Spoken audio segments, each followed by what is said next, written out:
Bismillahirrahmanirrahim. Mulai pembahasan pertama di materi pertama ya. Kita tulis materi pertama yaitu bab kalam. Setiap menjelaskan nadam jurmiyah saya selalu sinkronkan dengan kitab jurmiyahnya. Biar saya pengen kan seplek kayak semain persis seperti kitab jurmiyah. Kalau di kitab jurmiyah definisi kalam adalah al-laftu al-murakkabu al-mufidu bil wad'i ya. Ada 4 komponen kalam di sini. Al-murakkabu al-mufidu bil wad'i. Kalau di nadam itu kalam itu lafaz yang sudah tersusun berfaedah disengaja. Saya contohkan ja'a zaidun di sini ya. Contohkan ja'a zaidun. Disengaja ja'a zaidun. Sedikit senggol lafaz itu apa? Lafaznya itu suara hijaiyah tersusun dari beberapa kalimat berfaedah memahamkan si pendengar, disengaja mengucapkan dengan sadar. Lafaz itu suara as-sautu al-musta'mal ala ba'dil hurufil hijaiyah gitu. Suara yang mengandung huruf hijaiyah atau bisa dikatakan bahasa Arab, berbahasa Arab ya. Suara yang berbahasa Arab. Murakkab tersusun minimal 2 kalimat. Minimal ya, minimal ada 2 kalimat. Mufid artinya bisa memahamkan, berfaedah, memahamkan orang lain atau mukhatab. Nah, yang sering terjadi pertanyaan di sini, bisa memahamkan orang lain, pendengar itu yang bagaimana? Kita harus punya standarisasinya. Susunan yang seperti apa yang dianggap bisa memahamkan? Apa semua susunan? Tidak semua susunan dalam bahasa Arab bisa memahamkan si pendengar. Nah, yang bisa memahamkan pendengar susunan itu cuma satu, susunan isnadi namanya. Susunan isnadi itu terdiri dari 3.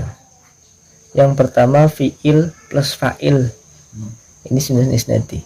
Yang kedua mubtada plus khobar.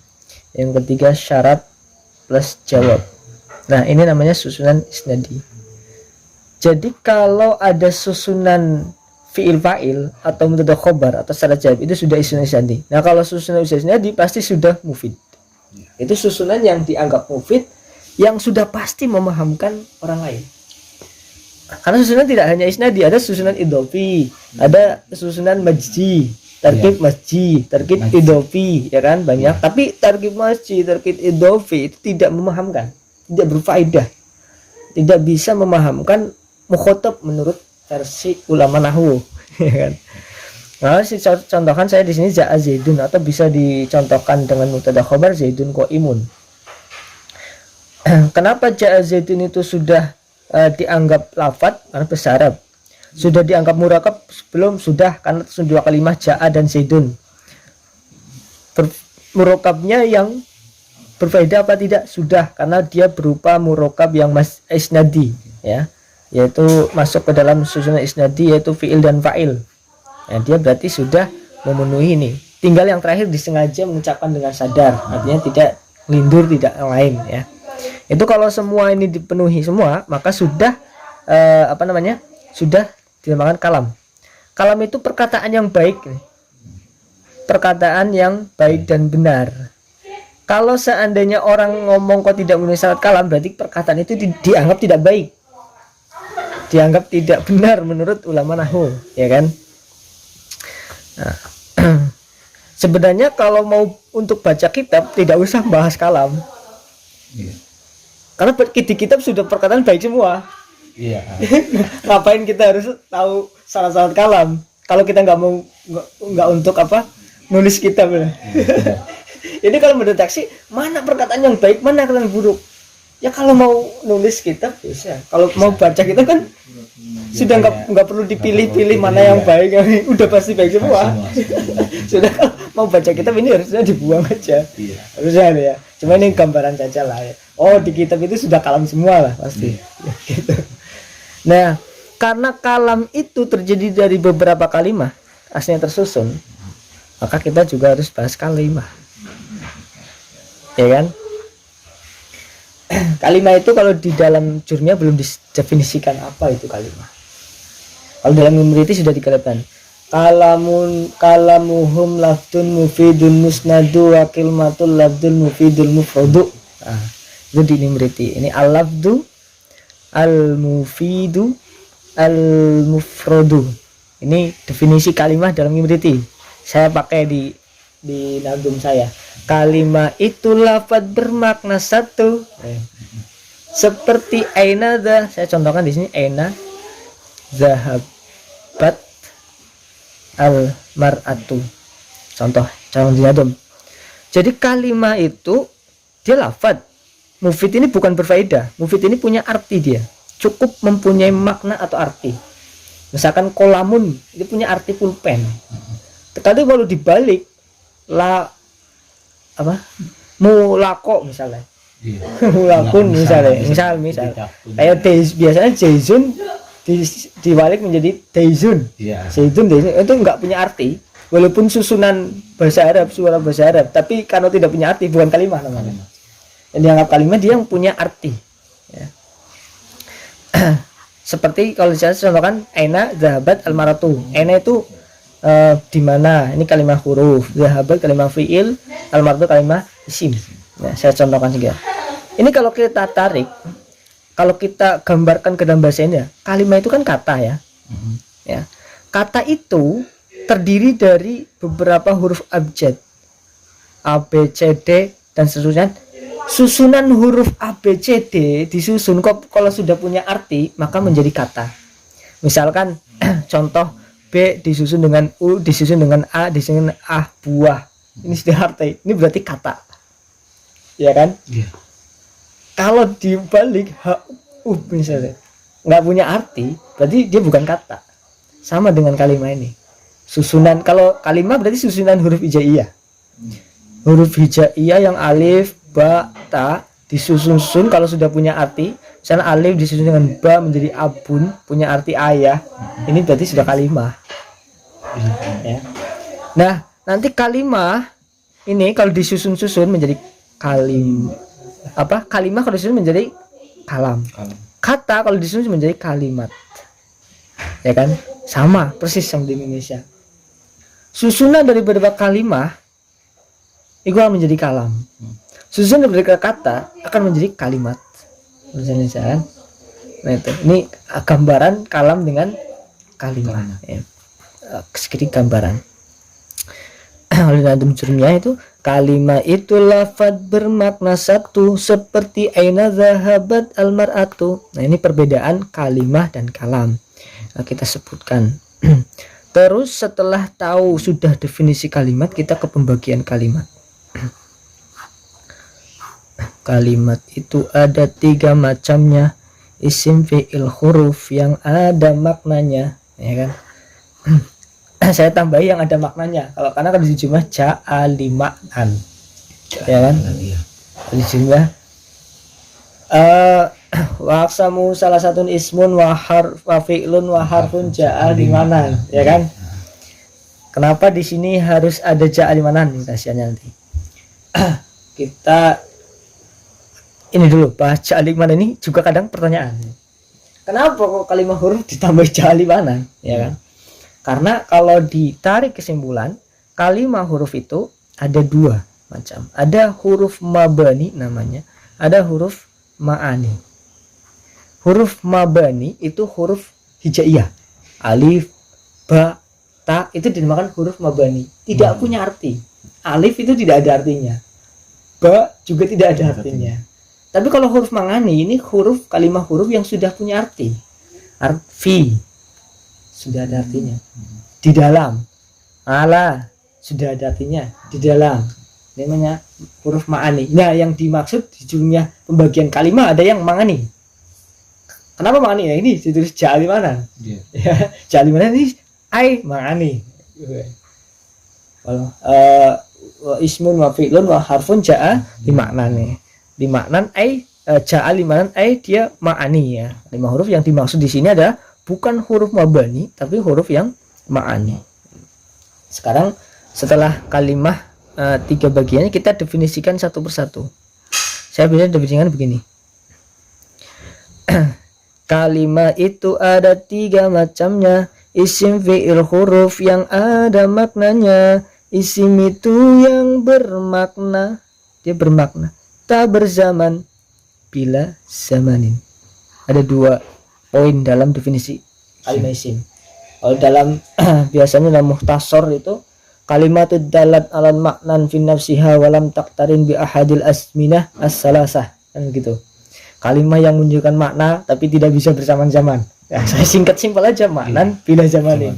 Punya arti tidak punya zaman. Tidak bisa menyandang zaman gitu.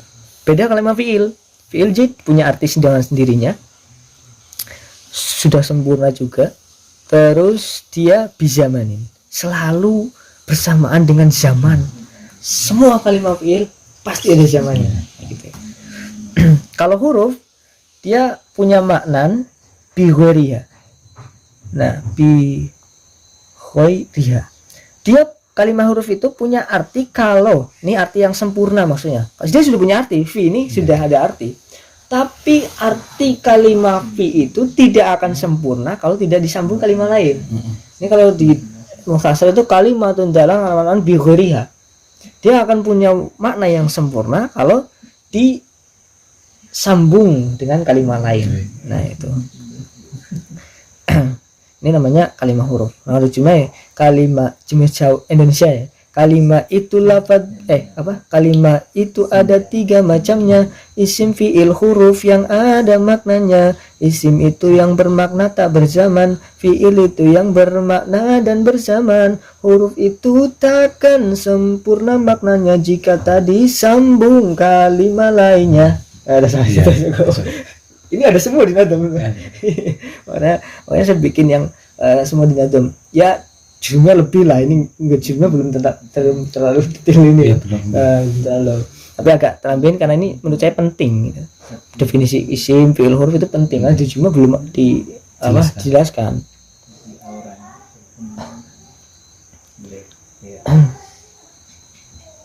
Terus setelah kita tahu definisinya, kita harus juga tahu tanda-tandanya kan. Kita tulis lagi isim, fi'il dan huruf. Isim itu tandanya di i'rab jar punya 4 tanda. Ini juga punya 4 tanda. Ini satu tanda. Isim itu tandanya di i'rab jar akhirnya ada bil khafdi wa tanwini, ajirnya kan tanwini, tukhuli alif lam, terus tukhuli harfu jar, tukhuli harful qasam ya. Saya ini karena ini termasuk dianggap satu ini ya, jadi dia hitungnya 4 di sini. 1 2 3 4. Fal ismu yurafu bil khafdi wa tanwini wa dukhul alifi wa lami wa hurufil qasami wa hiya min wa ila wa anu ala wa ruba wa ba kaf lam mim. Nah, itu ya huruf jar lah ya. Wa hurufil qasam terus. Nah, ini kalau di nazm jurnya saya juga sama. Isim itu tandanya di i'rab jar kemasukan tanwin, al juga huruf jar yaitu min fi'an dan ala ruba ba kaflan dan juga huruf ilah. Huruf qasam termasuk kalimah huruf untuk sumpah ada 3 huruf. Wawu bata itulah macam hurufnya. Wallahi billahi tallahi contohnya. Nah, selesai. Tinggal ke ciri-ciri kalimat fi'il. Fi'il itu mempunyai tanda 4 kemasukan sin saufak. Fi'il itu mempunyai tanda 4 kemasukan sin saufakot tanpa harokatnya. Sin saufa tak tanis yang as-sakinah. Tatanis yang asakinah ya. 1, 2, 3, 4 sama ya tandanya mat. Fi'il itu mempunyai tanda 4 sin saufa kot tak tanis tanpa harokat, itu langsung kemasukan kot berarti lafal jatuh setelah kot pasti kalimat fi'il, lafal setelah jatuh sin saufa pasti kalimat isim, pasti kalimat fi'il, lafal yang ada tak tanisnya pasti kalimat fi'il juga. Ini kalau dispesifikasikan lagi, kot ini mustarok, bisa fi'il madi, bisa fi'il mudhari, bisa masuk ke fi'il madi, bisa masuk fi'il mudhari. Sin saufa khusus masuk fi'il mudhari, tak tanis khusus fi'il madi. Nggak ada tak tanis fi'il mudhari, nggak ada fi'il madi masukkan sin nun saufa. Sin ini kita kalau bisa contohkan, qad qomat as-shalah, saufa yaqulu, sayaqulu. Nah itu contoh-contohnya. Nah, kalimah huruf sekarang. Huruf itu tak, ini kan bahasa Jerman, la yasluhu mahu dalilul ismi wala dalilul fi'li. Huruf itu tak pantas ada tandanya, tanda isim fi'il bukanlah untuknya. Bukan untuknya, ya kan? Ini tandanya, pokoknya kalau tidak isim itu, huruf itu tidak mungkin bisa masukkan ini, tidak mungkin bisa masukkan ini. Itu menjadi tanda. Kalau ada yang dulu yang berita itu dipertanyakan, loh gimana tanda kok nggak ada tandanya sih, gimana tandanya dia kok nggak ada tandanya, kan dia tandanya huruf apa, tidak ada tandanya. Tapi dijawab lagi, ya memang benar, kalau tidak ada tanda itu menjadi tanda itu nggak bisa. Tapi ini tidak ada tanda yang sudah muqayyad, artinya tentukan tidak ada tanda ini dan ini. Kalau hanya mengukur tidak ada tandanya memang nggak boleh. Tapi kalau tidak ada ini dan ini itu sudah jelas. Gitu. Ini kalau kita gambarkan seperti jim, ho, ha. Tandanya jim titik tengah jelas. Tandanya ho titik di atas jelas. Tandanya ha tidak ada titik di tengah, tidak ada titik di atas tandanya ha. Seperti isim, fi'il dan huruf. Tidak ada tanda titik gitu. Iya. Ini gambaran supaya memudahkan ini loh. Nah, apa kesimpulan ketika kita belajar bab kalam? Ini sudah selesai untuk memahami kalam. Bisa paham dari A nih sampai Z sini, itu sudah goal bab kalam.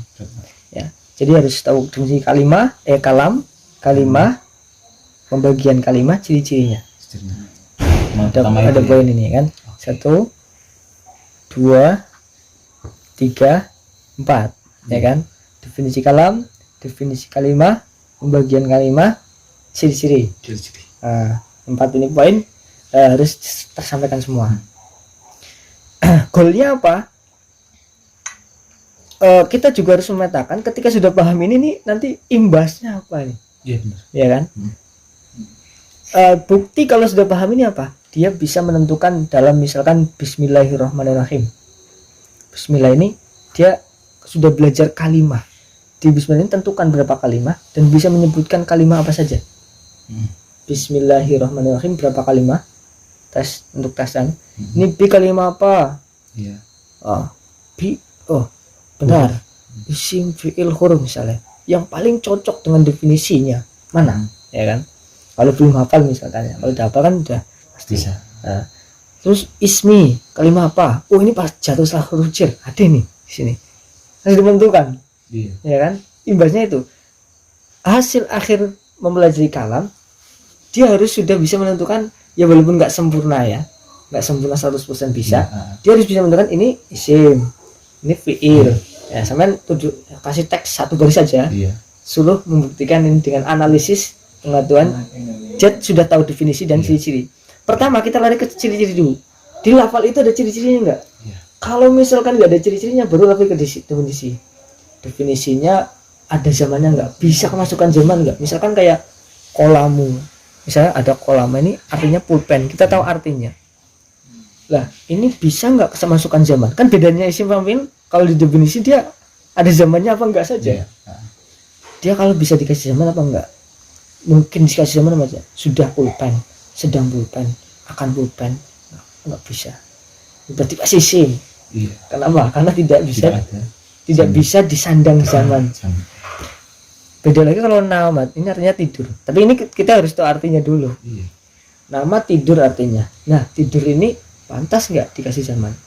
Nama sudah tidur, sedang tidur, akan tidur, bisa. Berarti kalimat fi'il.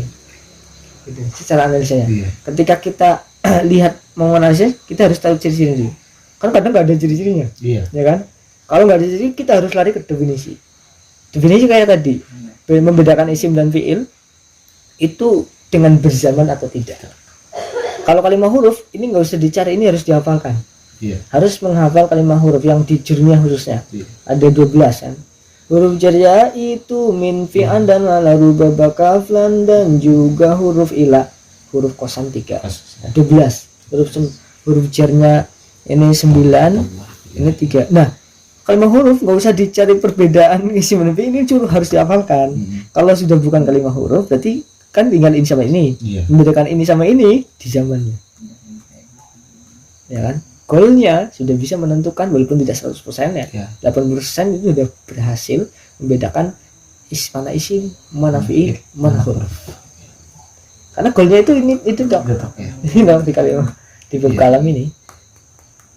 Dah.